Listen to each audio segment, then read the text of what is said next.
Book of Heaven.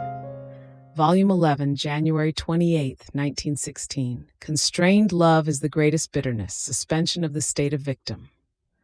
I felt oppressed, and I thought to myself, how everything is over. State of victim, suffering, Jesus, everything. I add that the confessor was not well, and therefore it was likely that I would have to remain without communion. I felt all the weight of the suspension of my state of victim on the part of Jesus. As for the guide, I had received no order, either in favor or against it. To this I also added my affliction, as I remembered that on March of last year, when the confessor was not well and I was in the same condition, Jesus had told me that if I or the one who guides me would keep me in the state of victim, he would spare Corrado. Therefore, new fears that I myself might be the cause of some grave trouble, also in Corrado.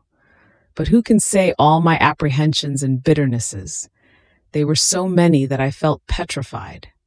Now my blessed Jesus, having compassion, made himself seen in my interior, and he seemed to have his hand on his forehead, all afflicted, so much so that I did not have the courage to call him. Almost whispering, I just said, "Jesus, Jesus." He looked at me, but oh, how sad was his gaze. He told me, "My daughter, how much I suffer. If you knew the pains of the one who loves you, you would do nothing but cry. I suffer for you also, because since I do not come very often, my love is constrained and I cannot pour myself out. And in seeing that you too cannot pour yourself out because you do not see me, in seeing you suffer, I suffer more.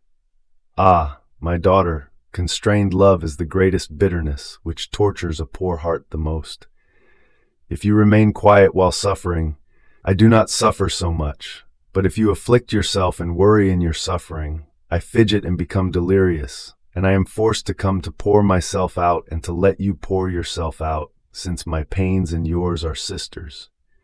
And besides, your state of victim is not over.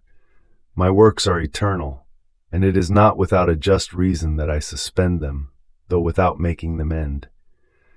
Besides, I look at things in the will. So you are as you used to be, because your will has not changed. And if you do not have sufferings, you are not the one who receives harm.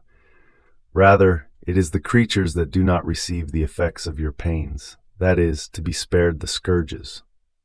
It happens as to the creatures who occupy public offices or government positions for a given time. Even when they retire from those positions, they receive a life salary. Should I be outdone by creatures? Ah, no. If those are given pensions for life, I give them for eternity. Therefore, you must not be concerned about the pauses I make. And then why do you fear? Have you forgotten how much I have loved you? The one who guides you will be prudent, knowing how things are and how they have been, and I will have regard for Corrado. As for you then, whatever might happen, I will hold you tightly in my arms.